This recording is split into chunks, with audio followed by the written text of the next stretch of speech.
नमस्कार दोस्तों, स्वागत है आपका एक नए वीडियो में। आपने अक्सर यह महसूस किया होगा कि आप काम कुछ कर रहे होते हैं और आपका ध्यान कहीं और होता है। चंचल मन को शांत करना बहुत जरूरी होता है, क्योंकि अशांत मन में कई सवाल होते हैं और यह इधर उधर भटकता रहता है। हम सभी जानते हैं कि व्यक्ति का मन बहुत चंचल होता है। यही कारण है कि मन अशांत रहता है और कई तरह के सवालों का जन्म भी अशांत मन के कारण ही होते हैं। यदि आप जीवन में शांति चाहते हैं तो इसके लिए जरूरी है मन को शांत करना। लेकिन मन को शांत कैसे किया जाए? गौतम बुद्ध से जुड़ी इस कहानी के माध्यम से आप जान सकते हैं कि मन को शांत करने का क्या तरीका है। एक समय की बात है, हिमालय की पहाड़ी के किनारे एक छोटे से गांव में राहुल नाम का एक युवा लड़का रहता था। राहुल अपने क्रोधी स्वभाव और चंचल मन के कारण गांव भर में प्रसिद्ध था। उसका मन हर समय विचारों से भरा रहता था। उसके विचारों के तूफान ने उसके मन को एकदम बेचैन कर दिया था। उसके जीवन से शांति मानो गायब हो गई थी और वह हमेशा अपने ही ख्यालों में खोया रहता था और तनावपूर्ण जीवन जी रहा था। उनके अशांत मन और क्रोध के कारण उनके अपने परिवार के सदस्यों और गांव वालों से भी संबंध अच्छे नहीं थे, जिससे वह और भी अधिक अकेला और अपमानित महसूस करने लगा। वह और भी अधिक मानसिक तनाव की स्थिति में चला जाता है। एक समय की बात है, राहुल अपने गांव की गलियों में घूम रहा था। तभी उनकी मुलाकात एक बौद्ध भिक्षु से हुई जो एक पेड़ की छाया के नीचे ध्यान में बैठे थे। बौद्ध भिक्षु के चेहरे से निर्मल शांति की आभा झलक रही थी। इस असीम शांति में राहुल बौद्ध भिक्षु की ओर आकर्षित हुआ। जब राहुल बौद्ध भिक्षु के करीब आया तो उसे अपने आसपास एक सकारात्मक ऊर्जा का एहसास हुआ।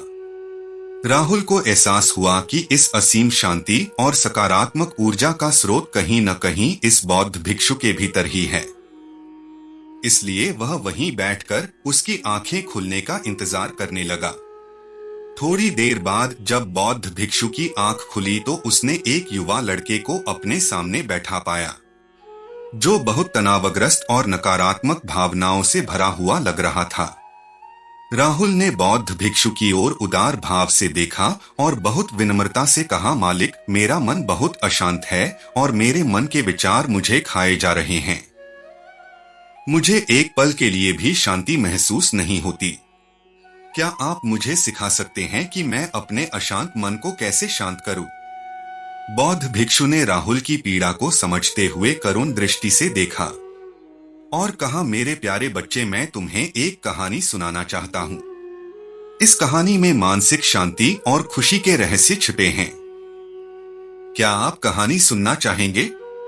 राहुल ने हाँ में सिर हिलाया और पूरी एकाग्रता से कहानी सुनने को तैयार हो गया। उनके अंदर जिज्ञासा चरम पर थी। वो कहानी सुनने को बेताब था। बहुत समय पहले की बात है, एक नगर में शक्ति नाम का एक आदमी रहता था। शक्ति बेहद महत्वाकांक्षी व्यक्ति था और उन्हें हर काम में लोगों से मदद की जरूरत पड़ती थी। यदि उसे किसी से असफलता और बुराई सुनने को मिलती थी तो वह गहरी चिंता और तनाव में चला जाता था। उनका मानना था कि सफलता और भौतिक शक्तियां वांछित खुशी देंगी, लेकिन वह जितना सफलता और प्रशंसा के पीछे भागता था उतना ही मानसिक तनाव में डूबता जाता था। लेकिन अचानक शक्ति का सामना उस समय के मशहूर बौद्ध भिक्षु से हो गया, जिसका नाम महाकौशल था। महाकौशल अपने शिष्यों को ध्यान की शिक्षा देते थे और वह स्वयं एक बहुत ही ध्यानमग्न और प्रबुद्ध व्यक्ति थे। महाकौशल की अद्भुत एकाग्रता से प्रभावित शक्ति ने उनसे अपने भटकते मन को शांत करने का उपाय जानना चाहा। शक्ति ने कहा कि महंत, मैं हमेशा सफलता के पीछे भागता हूँ और लगातार अधिक हासिल करने की कोशिश करते हूँ, फिर भी मुझे कोई क्षणिक संतुष्टि या आत्मसंतुष्टि नहीं मिलती। इस निरंतर बेचैनी के बीच मैं शांति कैसे पा सकता हूँ? बौद्ध भिक्षु ने करुण दृष्टि से उसकी ओर देखा और उत्तर दिया, आपका मन एक अशांत नदी की तरह है जो हमेशा बहती रहती है। आप कभी भी शांत नहीं रह सकते, इसलिए इस अशांत मन को शांत करने के लिए आपको अपने विचारों को बिना किसी रुकावट के जाने देने की कला सीखनी होगी। शक्ति को आश्चर्य हुआ और उसने पूछा कि मैं अपने विचारों को कैसे जाने दूं?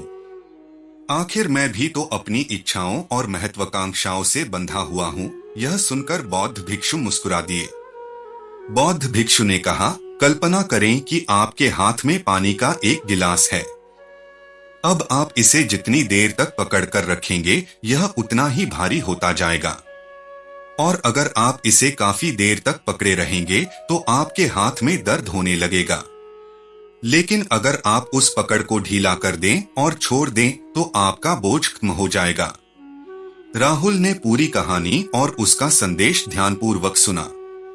वह समझ गया कि अपने विचारों और इच्छाओं से चिपके रहने से उसका बोझ बढ़ जाता है और अंदर ही अंदर अशांति पैदा कर देता है। अब राहुल को कहानी का अंत सुनने की उत्सुकता से प्रतीक्षा थी। कहकर बौद्ध भिक्षु ने कहानी जारी रखी। एक बौद्ध भिक्षु की बात मानकर शक्ति ने विचारों को त्यागने का अभ्यास शुरू कर दिया। वह बिना किसी पूर्व निर्णय के अपने विचारों और भावनाओं को आते और जाते देखता था। अब उसने विचारों को पकड़ना बंद कर दिया था। विचार उठते थे और अपने आप चले जाते थे। धीरे धीरे उसे यह एहसास होने लगा कि उसकी इच्छा और भावना ही सभी दुखों का कारण है। जैसे जैसे शक्ति ध्यान में गहरे उतरते गए, उन्होंने पाया कि वर्तमान में जीना ही आंतरिक शांति का एकमात्र स्रोत है। वह खुद को वर्तमान में स्थापित करके अपने मन की निरंतर बकवास से छुटकारा पा सकता था। धीरे धीरे शक्ति का मन एक शांत झील की तरह हो गया, जो बाहरी दुनिया को अपने अंदर प्रतिबिंबित करती है। उन्होंने जीवन की सादगी में संतोष को अधिक महत्व दिया और भौतिक संपत्ति के प्रति अपना लगाव छोड़ दिया। जैसे ही शक्ति में ऐसे बदलाव की खबर लोगों के बीच फैली, दूर दूर से लोग मार्गदर्शन लेने आने लगे। लोगों को विचारों को मुक्त करने की कला सिखाना और उन्हें अपने भीतर शांति खोजने के लिए मार्गदर्शन करना, वह लोगों के बीच शांति और ज्ञान का प्रतीक बन गया।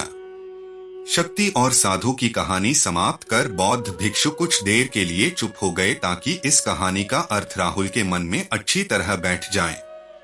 राहुल ने बौद्ध भिक्षु की ओर देखा तो उनकी आंखों में अब एक नई समझ दिखाई दे रही थी। राहुल ने धीरे से कहा कि मुझे इस कहानी में ज्ञान दिखता है, लेकिन मैं इसे अपने जीवन में कैसे लागू करूं? मैं अपने अशांत मन को कैसे शांत कर सकता हूं? राहुल के इस सवाल पर बौद्ध भिक्षु गर्मजोशी से मुस्कुराते हैं और फिर कहा कि अशांत मन को शांत करने का अभ्यास आत्म जागरूकता से शुरू होता है।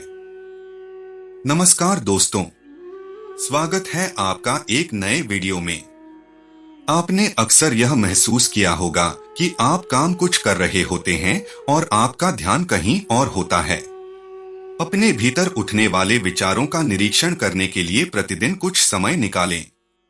उन भावनाओं पर ध्यान दें जो आपके मन में आती हैं और देखें कि वे कैसे आती हैं और आकाश में गुजरते बादलों की तरह चले जाएं। राहुल ने आंखें बंद कर लीं और बौद्ध भिक्षु के कहे अनुसार अपने विचारों का अवलोकन करने लगे। जैसे ही उसने अपने भीतर उठने वाले विचारों पर ध्यान देना शुरू किया, उसे इसका एहसास हुआ। उसे अपने अंदर चिंता और इच्छाओं की एक निरंतर धारा बहती हुई महसूस हुई।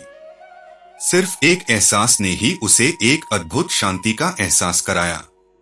उन्हें यह भी एहसास हुआ कि यह सभी विचारों और भावनाओं से अलग है। बौद्ध भिक्षु ने आगे कहा कि जैसे शक्ति ने खुद को सभी मोहमाया से अलग कर लिया था, वैसे ही अपने मन को अशांतकारी विचारों और भावनाओं से मुक्त करने का अभ्यास विकसित करो। बिना किसी पूर्वाग्रह के विचार को वैसे ही स्वीकार करें जैसे वह आता है और फिर धीरे धीरे उन्हें जाने दें और अपना ध्यान वर्तमान क्षण पर केंद्रित करें। लेकिन राहुल ने टोकते हुए कहा कि अगर विचार और भावनाएं इतनी मजबूत हैं तो क्या होगा? बौद्ध भिक्षु ने कहा यह बना रहता है और मन को छोड़ने से इनकार करता है।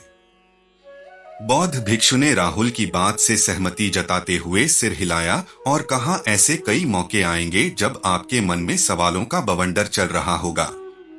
जब आपका दिमाग आपकी बात ही नहीं सुनेगा तो ऐसे में आपको अपनी सांसों की ताकत पर विश्वास करना होगा। एक बार फिर भिक्षु ने राहुल से कहा, अपनी आंखें बंद करो और अपनी सांसों पर ध्यान केंद्रित करने के लिए अपने पेट को ऊपर उठता हुआ और मथता हुआ महसूस करें। बौद्ध भिक्षु ने बताया कि जब भी आपका मन अशांत हो तो तुरंत अपनी सांसों पर लौट आएं। सांस की वाद्य गति आपको तुरंत वर्तमान के चरणों में वापस खींच लेगी और आपको शांति का अनुभव कराएंगी। एक बौद्ध भिक्षु के निर्देशानुसार आने और जाने वाली सांसों पर ध्यान केंद्रित करने का प्रयास करें। इस छोटे से व्यायाम से उन्हें मानसिक शांति का अनुभव हुआ। उसे याद आया कि उसकी सांसें हमेशा उसके साथ थी, जो उसे वर्तमान क्षण की याद दिलाती थी, आराम और शांति लाती है। राहुल के इस विकास को देखकर बौद्ध भिक्षु मंद मंद मुस्कुराए और बोले, मेरे प्रिय, बेचैन मन को शांत करना एक ऐसा अभ्यास है जिसमें बहुत प्रयास और दृढ़ इच्छा शक्ति की आवश्यकता होती है, क्योंकि लगातार व्यायाम से मांसपेशियां मजबूत होती हैं। उसी तरह नियमित अभ्यास से मन भी शांत होता है। स्वीकृति में सिर हिलाते हुए इस बौद्ध भिक्षु को धन्यवाद देते हुए उन्होंने वादा किया कि आज से वह अपने अशांत मन को शांत कर सकेंगे और अपनी गैर शक्तियों को मुक्त कर सकेंगे। बौद्ध भिक्षु ने राहुल के कंधे पर हाथ रखकर कहा, मुझे आपकी क्षमता पर बहुत भरोसा है और आपको जल्द ही आंतरिक शांति मिलेगी। लेकिन याद रखें कि यह आसान नहीं होगा। लेकिन अगर आप दृढ़ इच्छा शक्ति और खुले दिल से प्रयास करेंगे तो आप निश्चित रूप से वह शांति पा लेंगे जो आपके अंदर है। उस दिन से राहुल अपने अशांत मन को शांत करने का प्रयास करने लगा और हर दिन ध्यान करने के लिए एक अलग समय निर्धारित किया। उसने अपने मन में उठने वाले विचारों को बिना किसी रोक-टोक के जाने दिया और अपनी सांसों के जरिए खुद को वर्तमान में बनाए रखने की कोशिश की। समय के साथ अभ्यास करते हुए राहुल को अपने अंदर शांति का अनुभव हुआ। जैसे जैसे समय बीतता गया, राहुल को ज्ञान और शांति का स्रोत कहा जाने लगा। इसके साथ ही उन्होंने अपनी सांसों पर ध्यान देने और अपने विचारों को मुक्त करने की कला भी सिखाई। ऐसे निवासियों का विकास हुआ और उन्हें मन की अमूल्य शांति मिली। बौद्ध भिक्षु की शिक्षाओं और राहुल द्वारा संचालित अभ्यास के माध्यम से विचारों को त्यागने और वर्तमान में जीने की कला दूर दूर तक फैल गई। उन्होंने कई लोगों की जिंदगी बदल दी और जैसे जैसे समय बीतता गया, उनकी जिंदगी और भी बदलती गई। राहुल का शांत प्रभाव उसके गांव की सीमाओं से परे तक फैला हुआ था। आसपास के गांवों और शहरों से लोग राहुल के परिवर्तन की कहानी सुनते और उनसे सलाह लेने आते थे।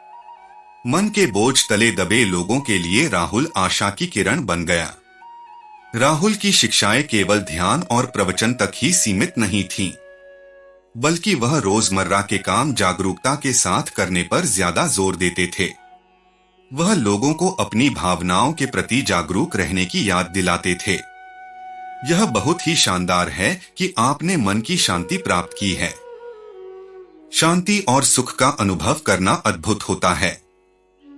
इसे बनाए रखने के लिए आप ध्यान, प्राणायाम, योग और सकारात्मक विचारधारा की अभ्यास रख सकते हैं।